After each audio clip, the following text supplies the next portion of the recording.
मंत्री सुमंत्र। जी महाराज।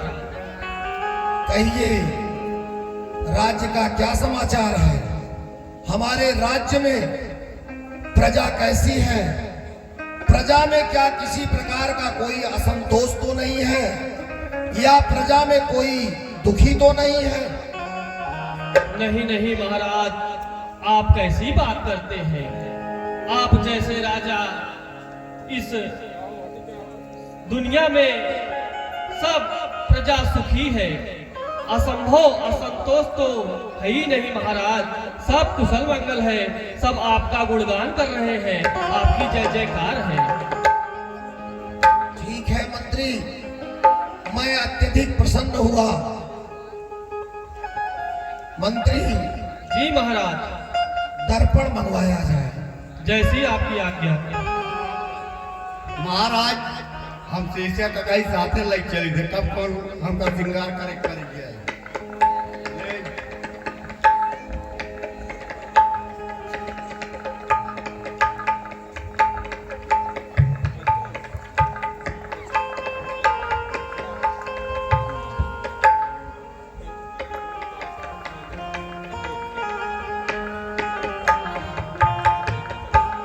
महाराज, आपका हंसमुख चेहरा हमेशा रहता था, आज दर्पण देख करके आपका हंसमुख चेहरा मुरझा क्यों गया? क्या कारण है महाराज? सुनिए मंत्री, मंत्री आता है ग्रीष्म काल, सुंदर बसंत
वर्षों कर्जा युद्ध स्थल में, वर्षों शिकार में मग्न रहा। मंत्री, वर्षों कर्जा युद्ध स्थल में, वर्षों शिकार में मग्न रहा। वर्षों तक राज काज देखा, वर्षों तक राज काज देखा, वर्षों महलों में मग्न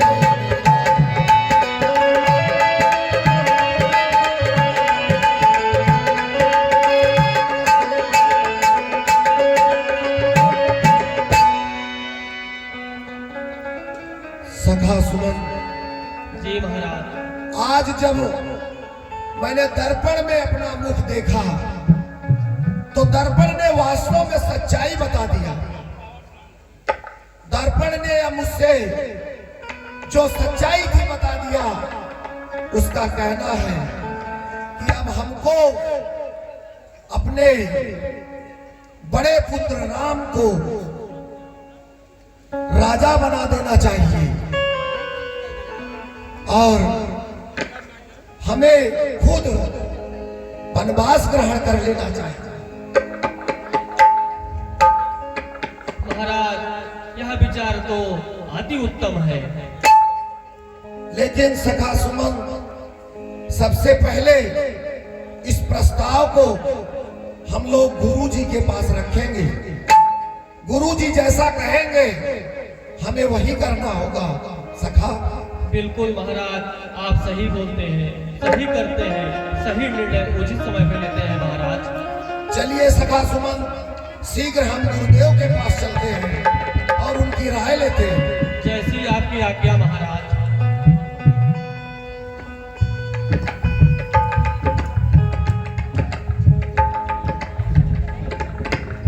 भैया हमारे महाराज देखे बार पाक का ये महाराज हमारे 3 बिया करे, हमसे 1 बिया करे। देखा ऊपर पाक का ये रच रच करिए 1 बिया तो पकाई दे रहा भाई, 3 करे कर पूरी देही पाक जाए चाहिए।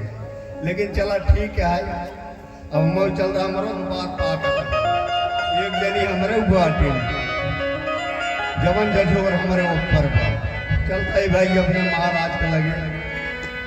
फल कि चली जा रही है उम्र धीरे धीरे, चली जा रही है उम्र धीरे धीरे।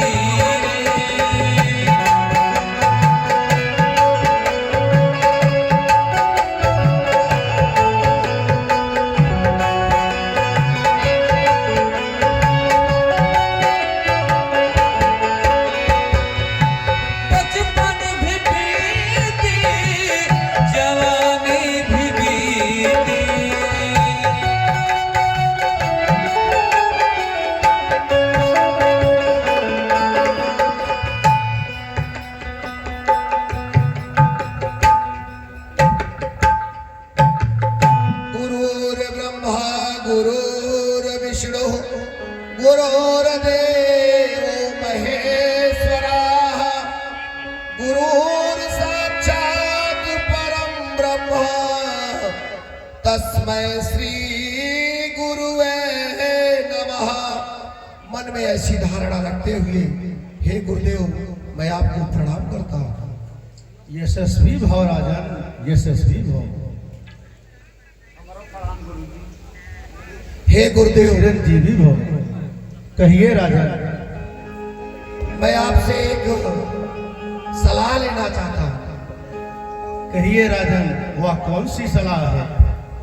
सुनिए गुरुदेव, पिछले पिछले निज पुरखों के समान प्रभु मुझे तपोवन जाने दे।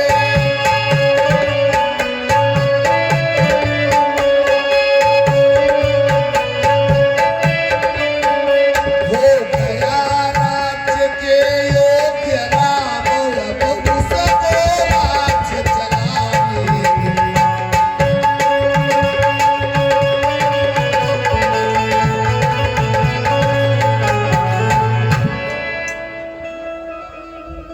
हे गुरुदेव, आप मेरी अवस्था को देखिए। अब मेरी वृद्धावस्था एकदम सम्मुख है। इस कारण मैं सोच रहा हूं यह राजपाट त्याग करके अपने बड़े पुत्र को यहाँ का राजा बना करके मैं वानप्रस्थ ग्रहण।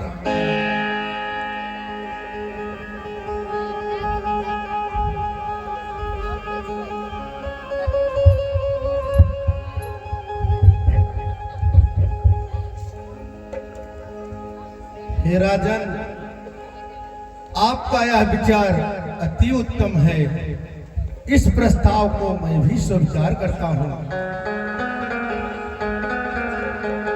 अवधेश आपका यह विचार मन के संयम पर निर्भर है। तप करो तपोवन में जाकर, तप करो तपोवन में जाकर, यह तो विचार अति सुंदर है।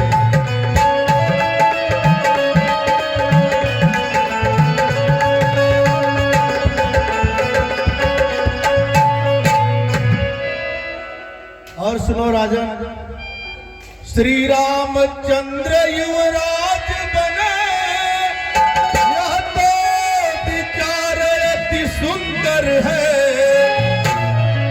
छोड़े समस्त चिंता मन की, छोड़े समस्त चिंता मन की, चिंता मन जब धर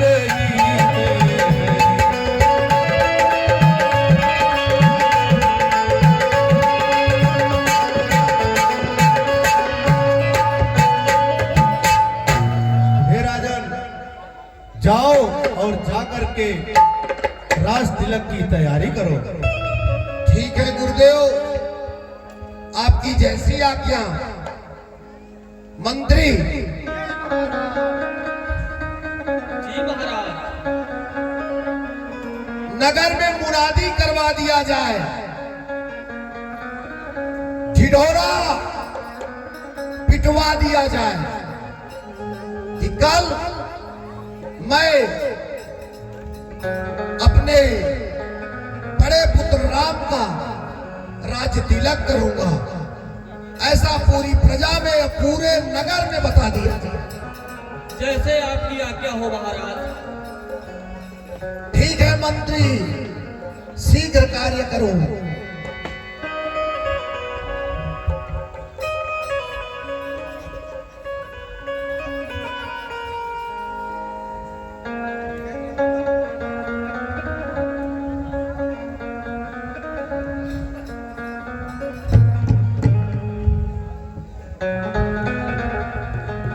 हाँ भैया,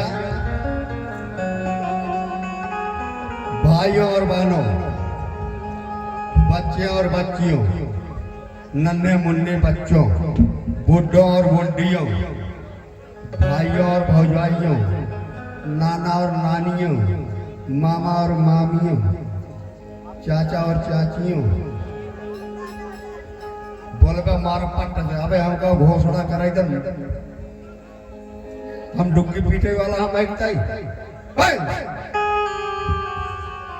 दिमाग टेंशन वैसे मजम बाटी हम तो। हाँ, सबको सूचित किया जाता है कि, सबको सूचित किया जाता है कि महाराज दशरथ का लड़का राम का कल राज्याभिषेक होगा। आप लोग भारी से भारी संख्या में राज्याभिषेक में आने का कष्ट करें। धन्यवाद। जय हिंद, जय भारत। बोलो अयोध्या धाम की।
बचपन भी बीती, जवानी भी बीती,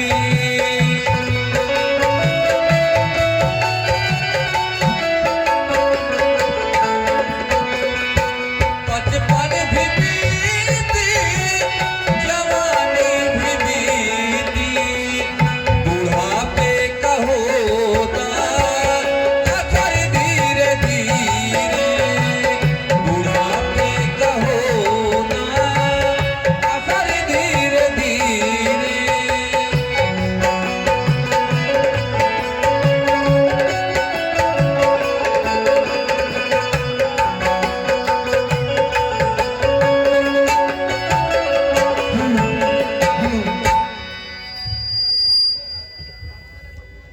व्यवधान के लिए क्षमा चाहते हुए